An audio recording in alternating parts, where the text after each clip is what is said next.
तेरा टाइम खत्म हो गया है, यार निकल यहाँ से। ये लुढ़क गया लगता है। अबे करना क्या है, सीआईडी को फोन करते हैं।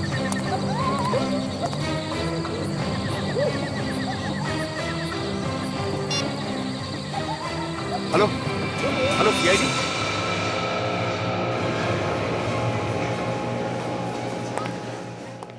इस मोबाइल के बैटरी ने तो परेशान कर दिया है। पता नहीं ये बैटरी कहाँ मिलेगा।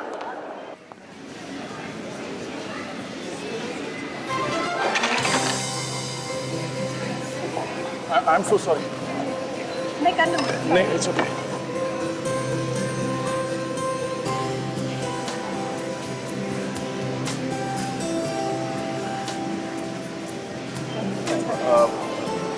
थैंक्स। आप ठीक तो है ना? हाँ मैं ठीक हूँ। कितना हैंडसम है यार। इतनी जल्दी में क्या थी, इतनी देर बात तो कर लेती। शट अप प्रिया, तुम यहाँ शॉपिंग करने आई ये सब। चलो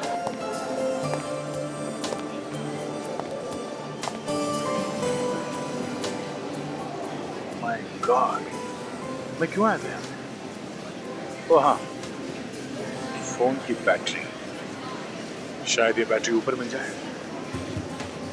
हे ऊपर चलते ना। हाँ चलो।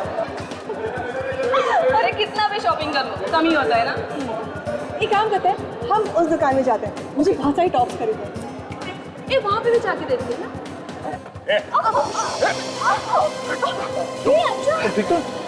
अंशा कुछ हुआ तो नहीं? I'm fine. Okay? चलो। अंशा क्या यार? I'm fine. अंशा बहुत दर्द हो रहा है। पैर में मोच आ गई है। चलिए आपको हॉस्पिटल लेके चलते हैं, किसी डॉक्टर को दिखाते हैं। चलो आइए। I'll manage. देखो चल। Excuse me. हाँ विजय। क्या? खून? जोर से लगा क्या? कहाँ पे? ओके, ठीक है मैं पहुँचता हूँ। ओह शिट, मोच आई शायद। अभिजीत, थोड़ी देर हो जाएगी आने में। मैं आके बताता हूँ तुमको, ठीक है? ओके। आप चलिए, मैं हॉस्पिटल लेके चलता हूँ आपको। ओके? we'll manage. देखिए आपके पैर को चोट लगी है, कुछ भी हो सकता है, डॉक्टर को दिखा देते हैं। चलिए मैं छोड़ देता हूँ हॉस्पिटल। संभाल के। आज 9 बजे दोस्तों के साथ फिल्म देखने का प्लान था। पर 9 तो बज गए। हाँ साजिद, प्लान कैंसिल।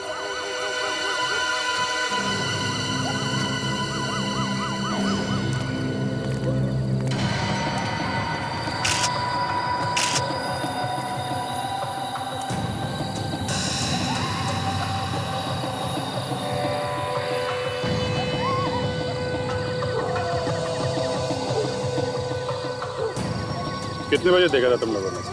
अभी साहब, जैसे ही देखा आप लोगों को फोन कर दिया। कितने बजे की ड्यूटी है तुम लोग? साहब रात की ड्यूटी लगी थी, अभी भी पहुंचा था रात को 8:30 बजे साहब।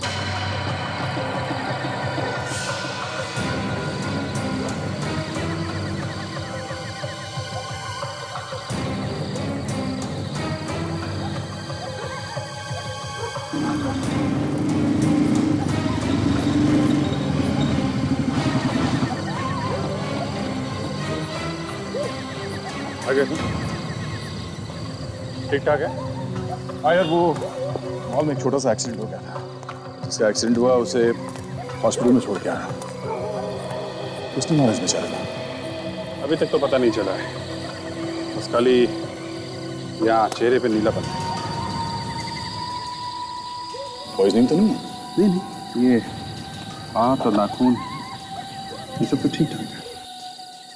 खाली यहाँ गले में ये देखा कैसा निशान है? अजीब सा डिजाइन बना हुआ है। पता नहीं किस चीज से गला घोल दिया। ये है कौन, देखते हैं।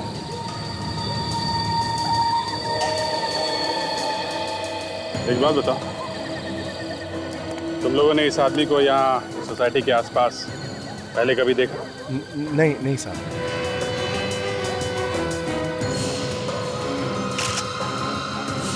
सीनियर सिटीजन अभिजीत, आधा सीनियर सिटीजन कार्ड है, नाम है अंशुनाथ, उम्र 63 साल। गवर्नमेंट ऑफिसर, 2007 में रिटायर्ड। एड्रेस भी लिखा है। हेलो, जी हाँ बोल रहा हूँ। खून कहाँ पे? पार्किंग लॉट में? ओके ठीक है हम लोग आते हैं। यार एक और खून हो गया। दो खून एक ही टाइम? हाँ, काम करो तुम वहाँ पार्किंग लॉट में जाके देखो क्या चक्कर है।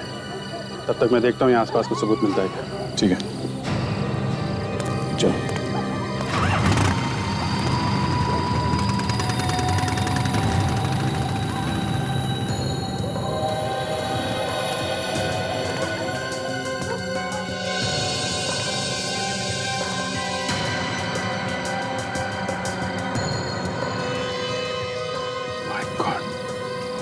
ये क्या चक्कर है?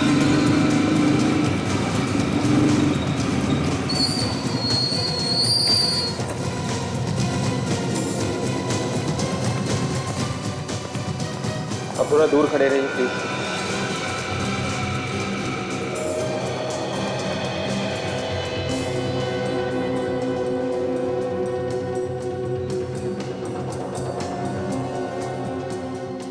तुमने कब देखा इस लाश को? मैं नाइट की ड्यूटी करता हूँ सर। अभी जब राउंड लेने आया तो देखा यहाँ पे ये पड़ा हुआ। एक आदमी का खून हो गया और आपको पता भी नहीं चला। कुछ तो सुना होगा आपने, कुछ तो देखा होगा। मेरा यकीन कीजिए सर, ना कोई चीखा ना चिल्लाया, मुझे कैसे पता चलता?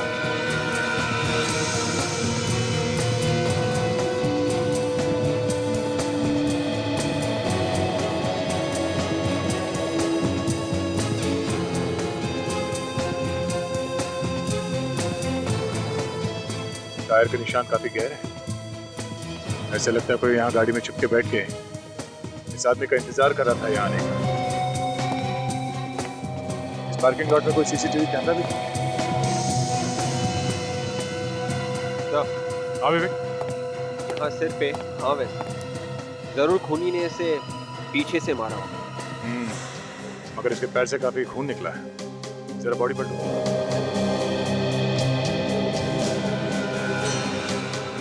ये तो केशव सर है, इसी बिल्डिंग में इनका ऑफिस है सर। अच्छा देखा विवेक, इसके जान की नस काटी है। शायद इस नस काटने की वजह से इतना सारा खून बह गया और उसी की वजह से इसकी मौत हो गई। मतलब सर खूनी ने इसके पैर की नस काटी और उससे सिर पे भी मारा। मगर कोई ऐसा करेगा क्यों? और इस आदमी ने मरने से पहले चिल्लाया क्यों नहीं? ये बात मेरी समझ में भी नहीं आ रही विवेक। कुछ तो गड़बड़ है इस खून में। अब इसका जवाब तो डॉक्टर सालुंखे ही देंगे।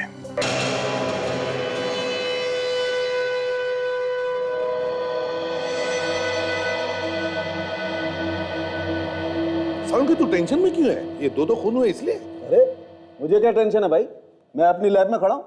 टेंशन होगी आप लोगों को, दो खून हुए, गालियां आप लोगों को ज्यादा पड़ेंगी। ओए सालुंखे, आज तक कभी ऐसे हुआ है कि हमने कोई केस सॉल्व नहीं की?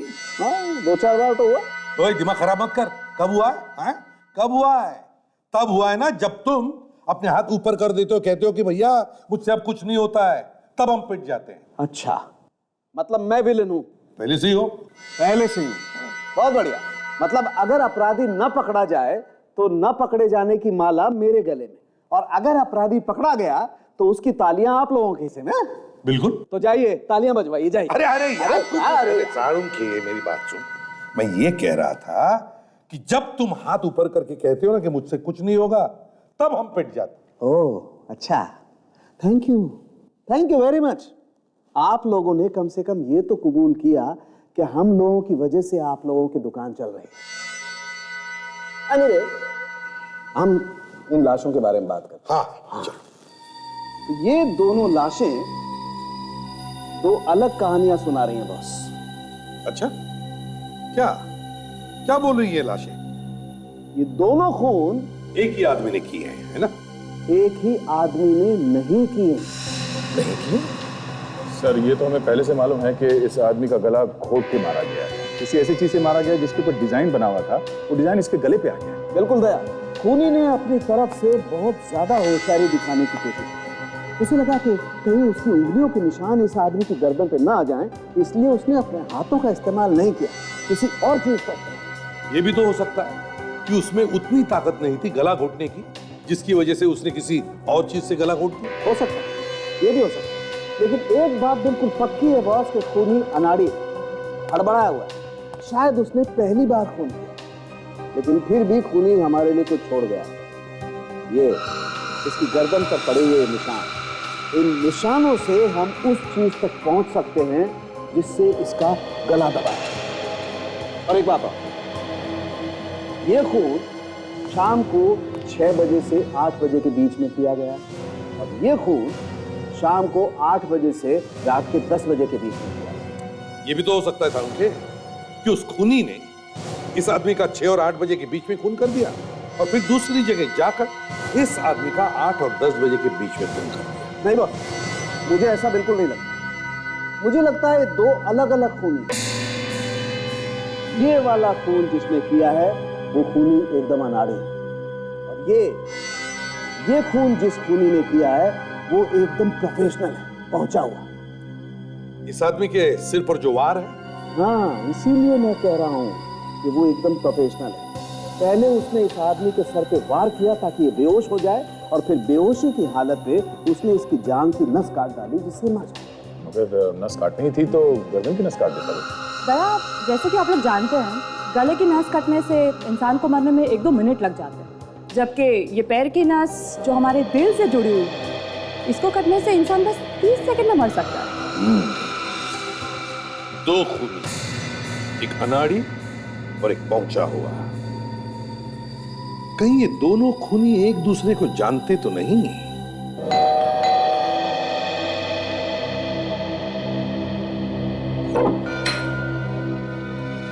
जी, हम लोग सीआईडी से और अंशुनाथ जी के खून के बारे में पूछताछ करनी।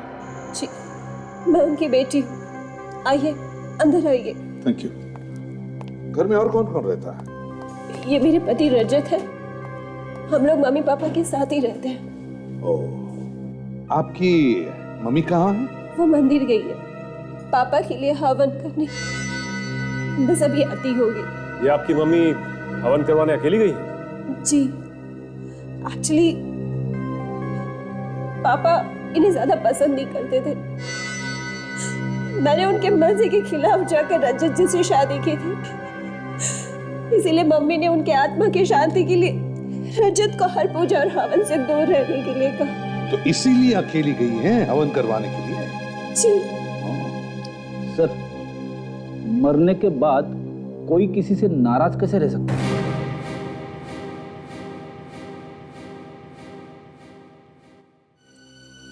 रजत जी, जरा बताइए, कल शाम को 6 और 8 बजे के बीच कहां थे आप? मैं? जी हाँ, आप कहां थे? लेकिन आप ये सब मुझसे क्यों पूछ रहे हैं? वो इसलिए क्योंकि इनकी पिताजी का, अंशुनाथ जी का खून हुआ है कल शाम 6 और 8 बजे के बीच। सर, आप मेरे पति पे शक कर रहे हैं, वो भी मेरे पापा के खून के इल्जाम में। वो इसलिए क्योंकि आप ही ने बताया था ना कि आपके पिताजी और इनकी बनती नहीं थी। पर सर, कोई बात नहीं बता। अगर कातिल को पकड़ने में इन्हें इससे कोई भी मदद मिलती है तो पूछने दो इन्हें। सर, कल शाम को 6 और 8 के बीच में मैं अपने दोस्त के साथ एक बार में बैठा था। वहां का बिल शायद अभी भी मेरी बैंक में है, मैं लेके आता हूं। जल्दी।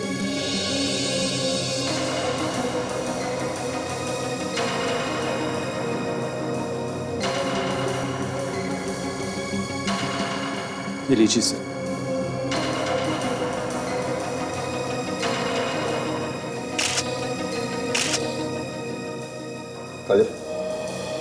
एक बात और है, शायद इससे आपको कुछ मदद मिले। बताइए। पापा ने काफी लोगों को पैसे उधार दे रखे थे और उनमें से कोई भी उन्हें पैसे लौटा नहीं रहा था। पापा इस बात को लेकर काफी परेशान थे। पैसे उधार दिए थे? किसने? कौन थे वो लोग, जानती हैं आप? वो सब पापा के पुराने दोस्त थे। वो किसी आश्रम में हर फ्राइडे की रात को मिलते थे। अच्छा, कहाँ है ये आश्रम? ये वर्ली की किसी जगह पर है सर। अंशुनाथ जी के पुराने दोस्त जिनको उन्होंने पैसे उधार दिए, और फिर हर शुक्रवार को एक आश्रम में मिलते हैं वर्ली में। इस आश्रम में जाकर देखना पड़ेगा।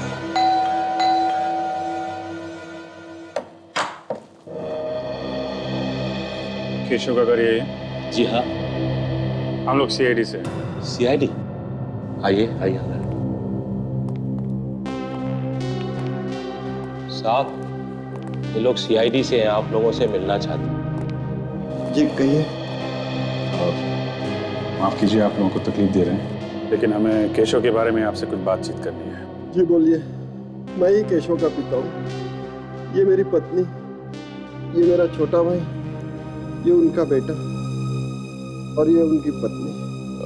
देखिए हम जानते हैं कि आप लोगों पे क्या बीत रही होगी, पर ये जानना बहुत जरूरी है कि केशव की किसी के साथ कोई दुश्मनी थी? केशव की दुश्मनी हो ही नहीं सकती थी। सोने के जैसा दिल था उसका, किसी से कोई लड़ाई झगड़ा वगैरह कुछ नहीं था। दुश्मनी नहीं तो कोई ऐसा आदमी जिसके साथ उसकी बनती ना हो? मुझे तो ऐसा कोई आदमी याद ही नहीं आता जो केशव भैया को पसंद ना करता हो। हाँ बेटे, तुम्हें कैसे याद आए? बिरजू। एक मिनट, आप रुकिए उधर। ये जो अभी आपने कहा कि आपको कैसे याद आएगा, ये क्यों कहा आपने? क्यों नहीं याद आएगा इनको? बस ऐसे ही बोल दिया था। नहीं, कोई तो कारण होगा। क्या बात क्या है? केशव जी का इनके साथ रोज किसी न किसी बात पे झगड़ा होता था। किस बात पे झगड़े होते थे केशव के साथ? ऐसी तो कोई बात नहीं थी सर, मैं बताता हूँ। कपिल ना केशव के बिजनेस में काफी दखल अंदाजी करता था। ये बात केशव को बिल्कुल पसंद नहीं थी। इसी बात पर कभी कभी बहस हो जाती थी बस। कपिल जी, कल रात 8 से 10 बजे के बीच में आप कहाँ थे? आप मुझ पर शक कर रहे हैं? देखिए, आप इस तरह मेरे बेटे से बात नहीं कर सकते। मैंने सिर्फ एक सवाल पूछा है, उसका जवाब दो। कल रात 8 से 10 बजे के बीच में तुम कहाँ थे? मैं कल शाम को अपने दोस्त देवांग के घर पे था। देवांग के यहाँ? लेकिन कल जब अपनी बात हुई थी तब तो तुमने कहा था कि तुम मयूर के यहाँ हो। वो मेरा मतलब है कि मैं देवांग के घर गया जरूर था, पर वो मिला नहीं तो मैं मयूर से मिलने चला गया। अच्छा, इस फैमिली बिजनेस के अलावा ये केशव किसी एड एजेंसी में भी काम करता था? जी हाँ, वो एक एड एजेंसी का मालिक भी था और पिछले काफी दिनों से वो काम को लेकर परेशान रहता था। उसका एक पार्टनर भी है, आलोक। आलोक? ठीक है, इस आलोक से भी मिल लेते हैं। सर, इस आलोक को जरूर कुछ पता होगा। देखते हैं। आप लोग? आप मिस्टर आलोक हैं? यस। आप लोग? हम लोग सीआईडी से हैं। आपको तो मालूम ही होगा कि केशव का खून हो गया है। जी हाँ, मुझे मालूम है। बस उसी सिलसिले में कुछ पूछताछ करनी है आपसे। It's such a shock. कल तक जो मेरी बगल वाली कुर्सी पर बैठा करता था, वो अचानक यकीन नहीं होता। केशव की खूनी को पकड़ने के लिए किसी भी तरह की मदद चाहिए, मैं करने को तैयार हूँ। Excuse me sir. सर, ये कुछ अर्जेंट पेपर्स हैं, क्लाइंट्स को भेजने हैं, अपने सिग्नेचर।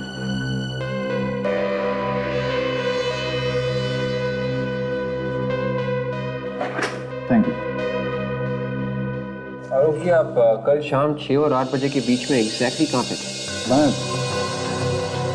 मैं कल सीधा ऑफिस से जिम चला गया था। तकरीबन रात के 10 बजे तक मैं वहीं था। अगर ये सब आप मुझसे क्यों पूछ रहे हैं? खून का मामला है, जब तक कोई ठोस सबूत नहीं मिल जाता हम सब पे शक करते हैं। अगर मैं केशव के पिता से मिल लेते हैं। उन्होंने बताया कि पिछले कुछ दिनों से वो ऑफिस के काम को लेकर काफी परेशान है। ऐसी क्या बात? सर, टेंशन किस बिजनेस में नहीं है? कोई छोटी मोटी होगी चीज, मुझे पता नहीं वो किस बात से परेशान है। ऐसे? आपका जिम कहाँ है? अंधेरी में। मैं आपको कार्ड देता हूँ, आप चाहें तो वहां जाकर पता कर सकते हैं। खैर वो तो हम लोग पता लगा ही लेंगे। फिलहाल के लिए थैंक यू। जरूरत पड़ी तो आपको दोबारा परेशान करेंगे। जी जरूर।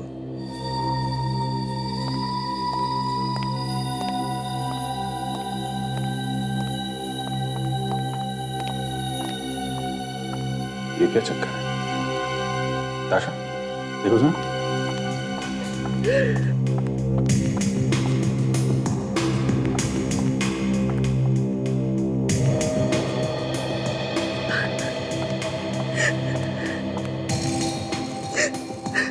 एक्सक्यूज मी, क्या हुआ? आप इस तरह बाहर से अंदर क्यों आ गए?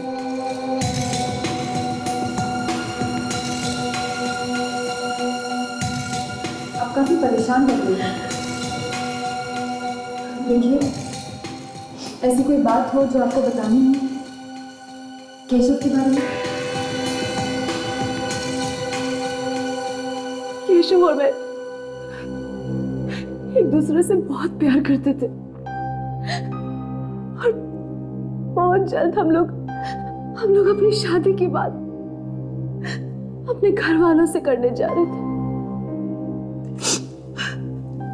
I'm really sorry, लेकिन ऑफिस में कोई ऐसा हो जिस पर आपको शक हो? ऐसा कोई जिससे केशव का लड़ाई झगड़ा हुआ हो? केशव सिर्फ एक इंसान से हमेशा परेशान रहते थे और वो है ये आलोक। आलोक और उनकी सोच कभी नहीं मिलती थी। हर रोज किसी न किसी बात पर ये दोनों बहस करते रहते थे। लेकिन ये आलोक तो कह रहा था कि वो दोनों बहुत अच्छे दोस्त थे। झूठ बोल रहा है ये आलोक। केशव तो उससे सीधे मुंह बात तक नहीं करते थे।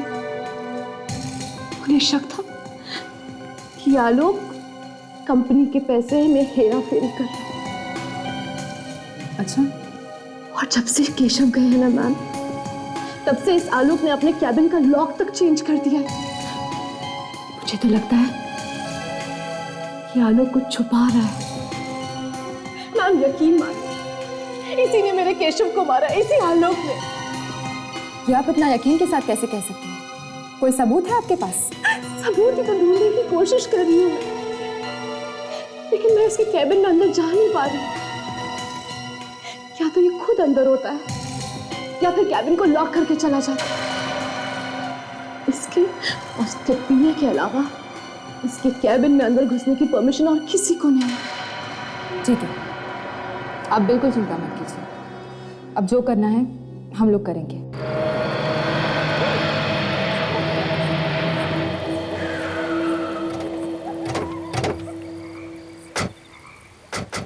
तो यही वो आश्रम है जहाँ अंशुनाथ जी अपने दोस्तों से मिलने हर शुक्रवार की शाम को आया करते थे।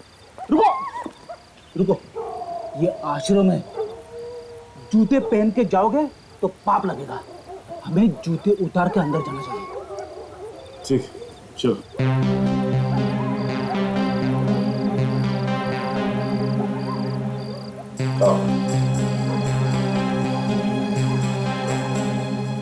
चलो और एक चाल चल। ये सब क्या हो रहा है यहाँ पे? बहुत चालें चल रही। आश्रम के नाम पर अय्याशी हो रही है यहाँ पर। आप? हम लोग सीआईडी से हैं। अंशुनाथ के खून के बारे में पूछताछ करने आए हैं। सीआईडी? हाँ सीआईडी। क्लब जैसे माहौल को आश्रम कहते हैं आप लोग? सर जी, हमारे जैसे उम्र के लोग जाएं तो और कहाँ जाएं? हम सब रिटायर्ड लोग हैं। अब अगर घर पर बोलेंगे ताश खेलने जा रहे हैं तो बहू बेटे क्या समझेंगे? हाँ, देखिए, इसीलिए आश्रम का बहाना देकर हम हफ्ते में एक बार यहाँ आते हैं, हंसते हैं, खाते हैं, जीते हैं और कभी कभी पी लेते हैं। वो सब तो ठीक है, लेकिन आपके बीच से आपके एक दोस्त अंशुनाथ जी गुजरे। आप लोगों ने हफ्ते भर के लिए भी ये हंसना खेलना बंद नहीं किया? भाई उम्र ही ऐसी है, हमने तो सब कुछ देख लिया। अब तो बस जाने के इंतजार में जी रहे हैं। बात तो ठीक कही आपने, पर कम से कम अंशुनाथ जी के खूनी को पकड़ने में आप हमारी मदद तो करेंगे ना? जरूर करेंगे। लेकिन ये अंजुनाथ के मर्डर करने वाले को क्या फायदा हुआ होगा, समझ में नहीं आता। उसके घर वालों के बारे में हम ज्यादा कुछ तो नहीं जानते, पर एक बार उसका दामाद रजत उसका पीछा करते करते यहाँ आया हुआ था। उन दोनों में काफी बहस भी हुई थी। हमें तो पता चला है कि अंशुनाथ जी से आप लोगों ने कुछ उधार पैसे लिए थे जो अभी तक लौटा ही नहीं है। अरे किस उधार की बात कर रही हैं आप? हाँ? अरे हमने तो अपने सारे बच्चों की शादियां करवा दी हैं और हम सब खुशी खुशी रिटायर हो चुके हैं। हमें कोई भी पैसों की जरूरत नहीं है। अंशुनाथ को बड़ा दांव खेलने की बहुत आदत थी। जब भी उसे हम रोकते थे तो कहता था सारी जिंदगी पैसा कमाने में निकल गई, अब खर्च करने का मजा ले रहा हूं। सही कह रहा है। अब बड़े दांव में जीत तो बड़ी होती है लेकिन हार भी बड़ी होती है। वो बहुत बार गेम में पैसे हार चुका था। शायद इसी बात को छुपाने के लिए उसने घर वालों से झूठ बोला होगा। तो ये बात है। ठीक है, अगर हमें आप लोगों की दोबारा जरूरत पड़ी तो हम आपको याद करेंगे। जी।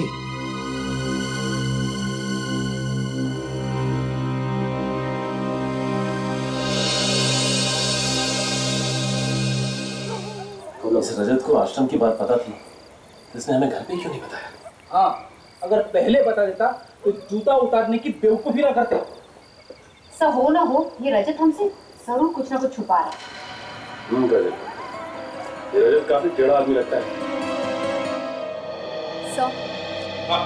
संगीत बार में से पता चला है कि उस शाम को 6 बजे से लेकर 8 बजे के बीच ये रजत वहीं पर बैठकर ड्रिंक कर रहा था। वहां पर एक बारटेंडर है सर, जिसका नाम है समीर। उसने कहा कि वही उसे ड्रिंक सर्व कर रहा था। ओह, 6 और 8 बजे के बीच रजत बार में ही था।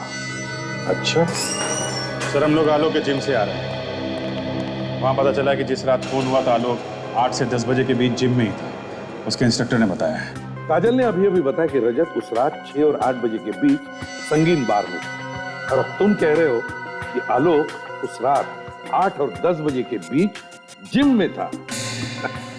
बड़े अच्छे तरीके से बचाव किया इन दोनों ने अपने आप का। हाँ सर, एक बोल रहा है कि वो जिम में था 8 से 10 बजे के बीच में, और दूसरा बोल रहा है कि वो बार में बैठा था 6 से 8 के बीच में, और दोनों खून उसी समय। सर, एक और बात है। क्या? जब हम लोग आलोक के ऑफिस गए थे तो वहां हमें केशव की गर्लफ्रेंड मिली थी, अनन्या। और अनन्या ने ताशा को बताया कि आलोक ने अपने ऑफिस में कुछ छुपाने की कोशिश की।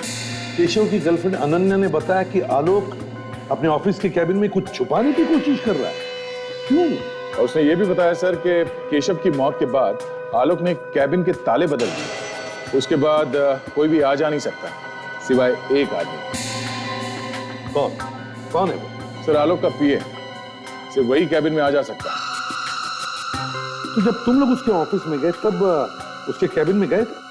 नहीं सर, एक्चुअली आलोक हमें केबिन के बाहर ही मिला। गड़बड़ है अभी, कुछ तो गड़बड़ है। ऐसी कौन सी चीज है जो ये आलोक सबकी नजरों से छुपाना चाहता है? इसके कैबिन की तलाशी लेनी चाहिए। अगर सीधे उंगली से घी नहीं निकला तो टेढ़ी उंगली से निकालो। पंचायत चल रहा है, ज्यादा लोग दिख नहीं रहे हैं। सावधानी से काम कर लेना, इसी बीच में करना है, समझे? रेडी हो ना? सर, सामने जो आदमी आ रहा है वो आलोक का पीए है सर। उसके पास आलोक के कैबिन की चाबी होगी जिससे दरवाजा खुलेगा।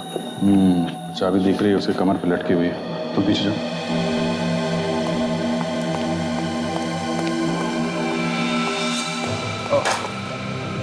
संभाल के लगी तो नहीं आपको?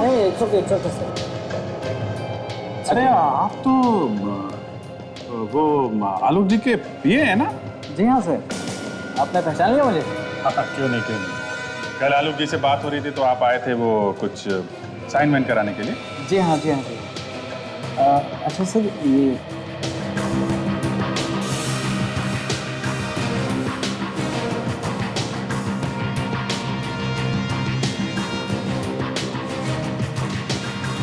उन्होंने थोड़ी ना सोचा होगा कि पार्किंग लॉट में कोई बैठा हुआ है, उनका खून करने के लिए उनका इंतजार कर रहा है।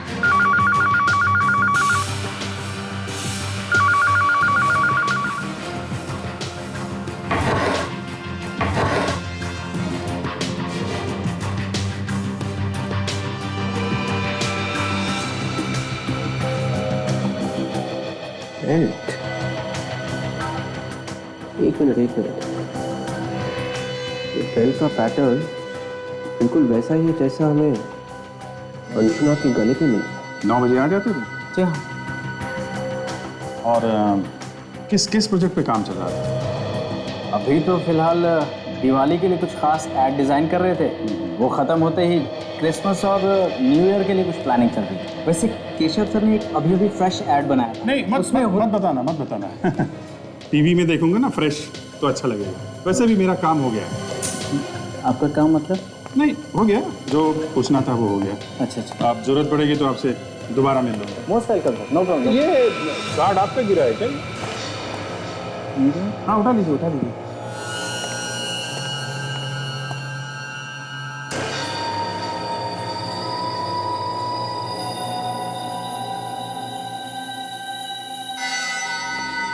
ये है वो बेल्ट जो आलोक सबकी नजरों से अपने कैबिन में छुपा के रख रहा था।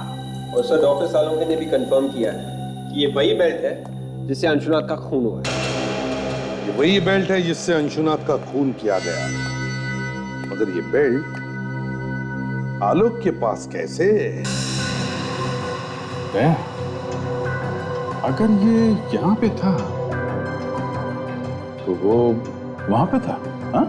हाँ, जो दिख रहा है वो है नहीं।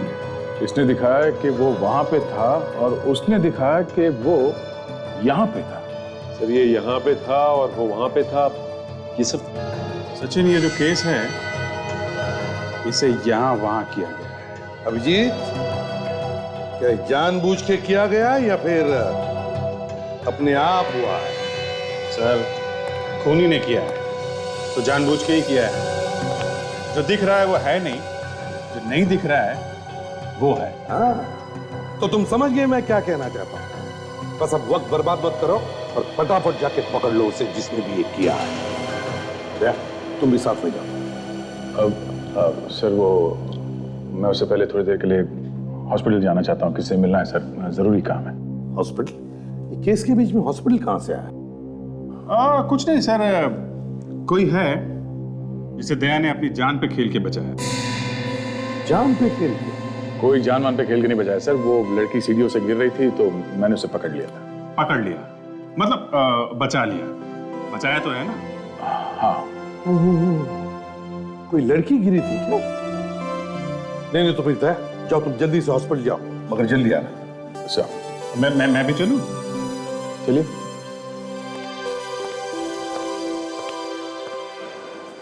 अच्छा, तो यहाँ पे है तुम्हारी अंशा। सिर्फ अंशा अभिजीत, कोई मेरी अंशा नहीं। और प्लीज अंदर कुछ इधर उधर की बातें मत कर देना। मैं तुम्हें कल लेने जरूर आऊंगा। ठीक है, बाय। नहीं, मैं क्या बोलूंगा, तुम लोग बातें करना, मैं तो देखता रहूंगा। अंदर चलो तो सही।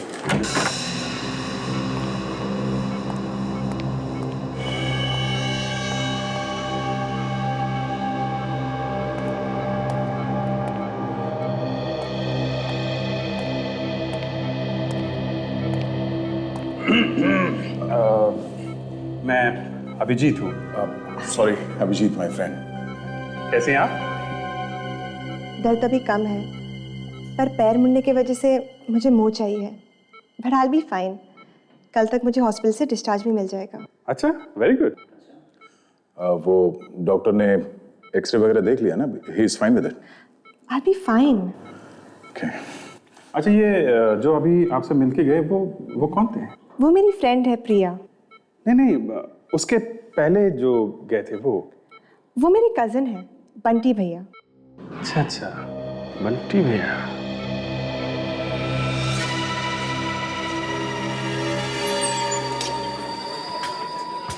वो रहा समीर वही बार्टेंडर है जिससे हम उसे मिले थे उस रात जब रजत यहाँ आया था और अंशुनाथ का खून हुआ था। समीर यहाँ। अरे मैडम आप? समीर, हमें तुमसे कुछ पूछना है। मैडम, रजत के बारे में जो कुछ भी मुझे मालूम था वो सब कुछ मैंने आपको बता दिया। नहीं, रजत नहीं, ये फोटो देखिए। आपने इस आदमी को पहले कभी देखा है? ये तो हमारे रेगुलर कस्टमर है और कुछ ही दिनों से यहाँ पर आने लगे।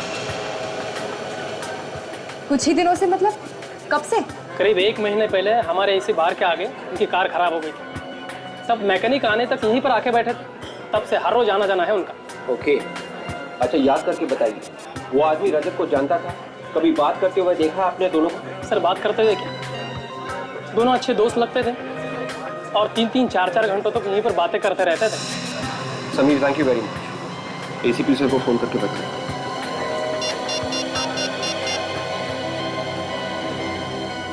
हेलो सर, आपका शक बिल्कुल सही निकला। सर मैं केशव के खूनी को किसी भी कीमत पर सजा दिलवाना चाहती हूँ और उसके लिए मैं आपकी हर तरीके से मदद करने के लिए तैयार हूँ। गुड। देखो आनंद, उसके खिलाफ सबूत तो हमारे पास है, मगर हम चाहते हैं कि तुम उसे खुद फोन करके यहाँ बुला लो। उससे कहो कि वो सबूत तुम्हारे पास है और तुम एक कीमत पर ही वो लौटाने के लिए तैयार हो। मगर सर ये तो कुछ नहीं होगा, घबराओ मत, समझे?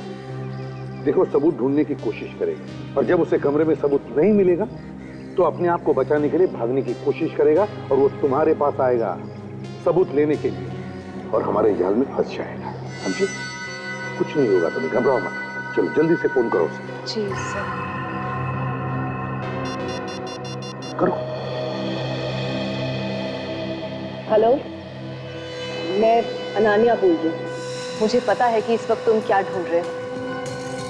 वो सबूत जो तुम सबसे बचाने की कोशिश कर रहे थे वो अब मेरे पास है और बहुत जल्द मैं उसे सीआईडी के पास भेजने वाली हूँ। अब तुम बच नहीं सकते। सीआईडी? नहीं अनन्या, मेरी बात सुनो, ऐसा मत करो प्लीज। तुम्हें इसकी जो कीमत चाहिए मैं चुकाने के लिए तैयार हूँ। प्लीज सीआईडी के पास मत जाओ। कीमत? वाओ, मेरे बोलने से पहले ही तुमने कीमत की बात छेड़ दी। मुझे तुम्हारे सबूत के लिए पूरे 50 लाख रुपए चाहिए। 50 लाख? देखो, हाँ, रकम की मत सोचो, अपनी जान के बारे में सोचो, वरना बिना टाइम वेस्ट किए मैं सीआईडी के पास चली जाऊंगी, समझे ना? नहीं, ठीक है, मैं तैयार हूँ। मुझे 2 घंटे में मिलो, मैं तुम्हारे पूरे पैसे कैश में दे दूंगा। प्लीज वो सबूत किसी और को मत दिखाना। मैं इतनी बेवकूफ नहीं हूँ। अच्छा, कहाँ मिलना है? मैं तुम्हें जगह का नाम एसएमएस करती हूँ। सर वो तैयार हो गया, हमें उसे जगह का नाम एसएमएस करना होगा। Very good Ananya. अब देखो शिकारी कैसे खुद शिकार बनकर हमारे जाल में फंस जाएगा।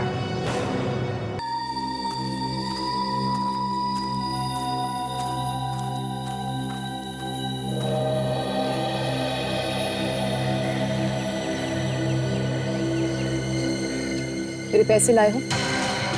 तेरे समझ गए।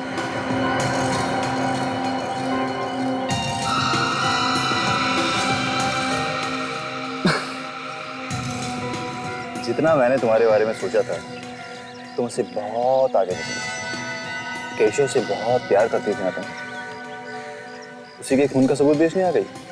वाह रे दुनिया। देखो, मैं यहाँ पर तुम्हारी बकवास सुनने नहीं।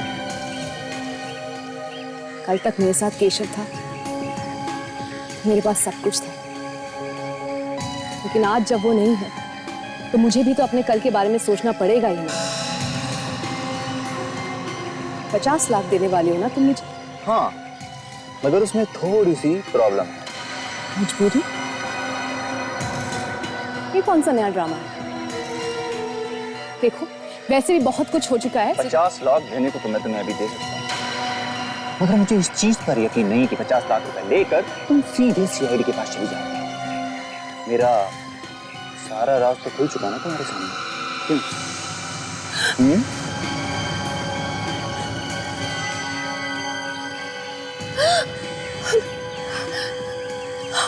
हमें बर्बाद करने निकली थी? हाँ? धमकी देती है हमें? Very wrong. तुम लोगों ने केशव को तो खत्म कर ही दिया, अब मुझे मारना चाहते हो? ठीक है, मारो मुझे, मारो गोली। शूटर, गन फेंक दो। तुम दोनों का खेल खत्म हो चुका है, सरेंडर कर दो। अब नीचे, नीचे।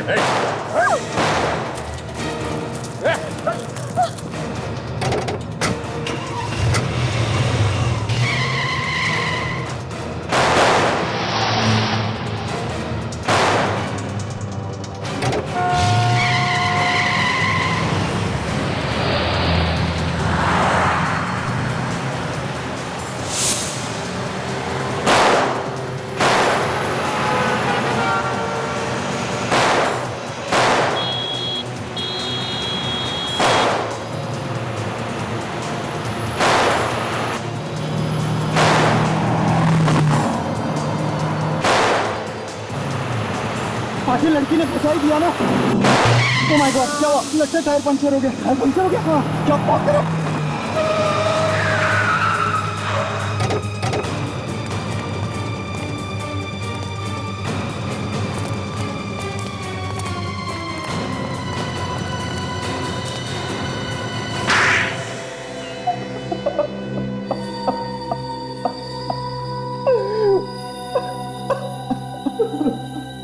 केशव और अंशुनाथ, जिन दो लोगों का खून तुम लोगों ने किया, उनकी लाशें डॉक्टर साळुंखे को कुछ कहानी सुना रही थी। वो कहानी अब हम तुम्हारे मुंह से सुनना चाहते हैं। पर हमने तो कुछ किया ही नहीं है, बिना वजह हमें फंसाया जा रहा है। दो फोन करके चुपचाप बैठा है कुंडली मार के, सोचता किसी को कुछ पता नहीं चलेगा है? तुम्हारे पास सिर्फ एक ही लाइफलाइन बची है। कौन सी? सच बोलने की लाइफलाइन। सच बोलने की लाइफलाइन? हाँ, सच बोल, सच। सच के अलावा कुछ नहीं सुनेंगे हम लोग। मगर मेरी तो कोई गलती नहीं है। चुप, कुछ बोलना मत रजत, मैं और नहीं झेल सकता। मुझसे अब कुछ नहीं होगा। मुंह खोलोगे तो मारे जाओगे। ये क्या बोलेगा? इसके पास तो एक भी लाइफलाइन नहीं बची है। मैं सब कुछ भूल गया, मुझे कुछ याद नहीं है। हो, बेचारा सब कुछ भूल गया है। चलो हम तुम्हें याद दिलाते हैं। दया, जरा दिलाओ याद इसे।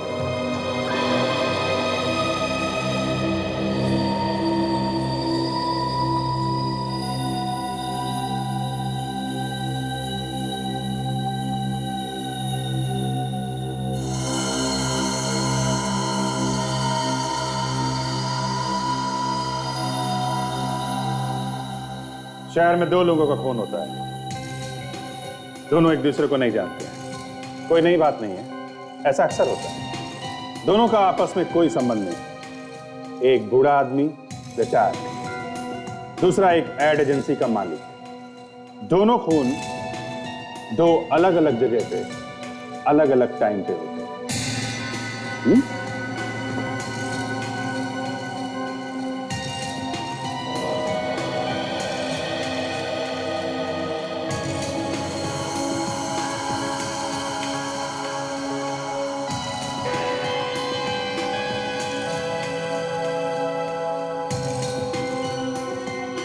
और शक दो लोगों पे जाता है। रजत, जिसे बिल्कुल पसंद नहीं है कि अंशुनाथ पैसा उड़ाता है। आलोक कंपनी में से पैसों की चोरी करता है और इसलिए केशव उस पे केस करने वाला था। मतलब ये दोनों खून पैसों के लिए हुए। और सबसे मजे की बात यह है सर, जब अंशुनाथ का खून हुआ तब रजत अपने दोस्त के साथ बार में बैठ के दारू पी रहा था। रजत ने अपने आप को बहुत अच्छी तरह से बचा लिया सर। और ये आलोक भी जिम में अपनी बॉडी बना रहा था जब केशव का खून हुआ। इसलिए दोनों ही बच गए। अब पकड़े तो पकड़े किसे, मगर तभी ये बेल्ट मिल गई। ये बेल्ट आलोक हमें तुम्हारे केबिन से मिली, जिसमें वही डिजाइन बनी हुई है जो बदकिस्मती से अंशुनाथ के गले में थी। सच बात तो यह है कि तुम दोनों ने आपस में अपनी पीठ थपथपाई है। लेकिन एक बात समझ में नहीं आ रही है, तुम दोनों मिले कैसे? संगीन बार में। संगीन बार में? इसकी बातों में आ गया था सर, और मैंने अपने हाथों से केशव को मार डाला। मुझसे गलती हो गई, प्लीज मुझे माफ कर दीजिए। वाह, और इन दोनों ने आपस में मिलके एक दूसरे का काम कर दिया सर। 6 और 8 बजे के बीच में आलोक ने अंशुनाथ का खून किया। उसके बाद वो खुद जिम में गया, वहां पे कसरत करने में जुट गया। और 8 से 10 के बीच में तुमने केशव को मार दिया, और किसी को शक ना हो इसके लिए सबके सामने बैठ के दारू पीने लगे। पर सर, इन दोनों ने एक दूसरे के लिए खून किया क्यों? क्योंकि विवेक किसी को भी शक नहीं होगा। तू मेरा काम कर, मैं तेरा काम करूंगा। दोनों भी गुनहगार। दोनों अगर एक दूसरे के खिलाफ कुछ बोलेंगे तो दोनों भी फंस जाएंगे। सर प्लीज मुझे माफ कर दीजिए, मुझसे गलती हो गई, मुझे माफ कर दीजिए प्लीज। अब जिंदगी भर जेल में बैठकर माफी मांगोगे ना, तो भी तुम्हें कोई माफ नहीं करेगा। मगर सर एक बात समझ में नहीं आई, आलोक ने सबसे छुपाकर इस बेल्ट को अपने ऑफिस में क्यों रखा था? रजत पे मुझे भरोसा नहीं था, इसीलिए इस सबूत को मैंने अपने पास रखा था। पता नहीं ये सबूत आप लोगों के हाथ कैसा लग गया। ये बेल्ट हमारे हाथ कैसे लगा, ये सोचते बैठना जेल में तब तक जब तक फांसी का ऑर्डर नहीं आता।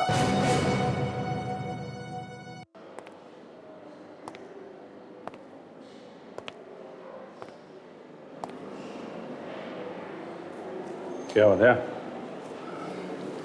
जी मेरी समझ में नहीं आ रहा है कि मैं क्या करूं और कैसे करूं। क्या समझ में नहीं आ रहा है? किसकी बात कर रहे हो? उसी की बात कर रहा हूं यार, और किसकी बात करूंगा।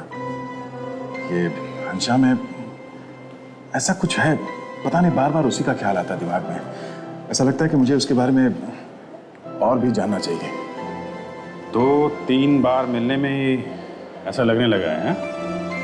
हाँ यार, मेरी समझ में भी नहीं आ रहा कि इतनी जल्दी ऐसे कैसे हो गया। जब देखो दिमाग में उसी का ख्याल रहता है। कोई एक अजीब सा कनेक्शन है उसके साथ में। मुझे लगता है कि सिर्फ तुम्हें लगता है या उसे भी ऐसा महसूस हो? पता नहीं यार। अब जी तुम्हें तो मालूम ही है कि मेरे साथ क्या क्या हो चुका है।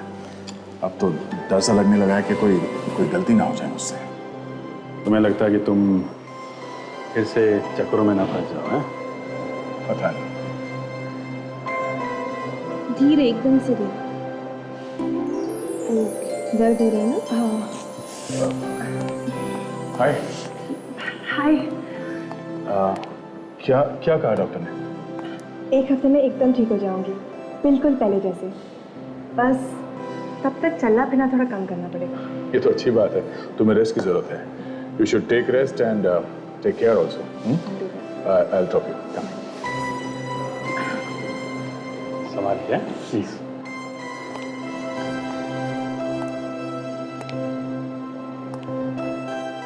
धीरे से वहां जाना। बहुत ज्यादा दर्द हो रहा है? नहीं, हल्का हल्का।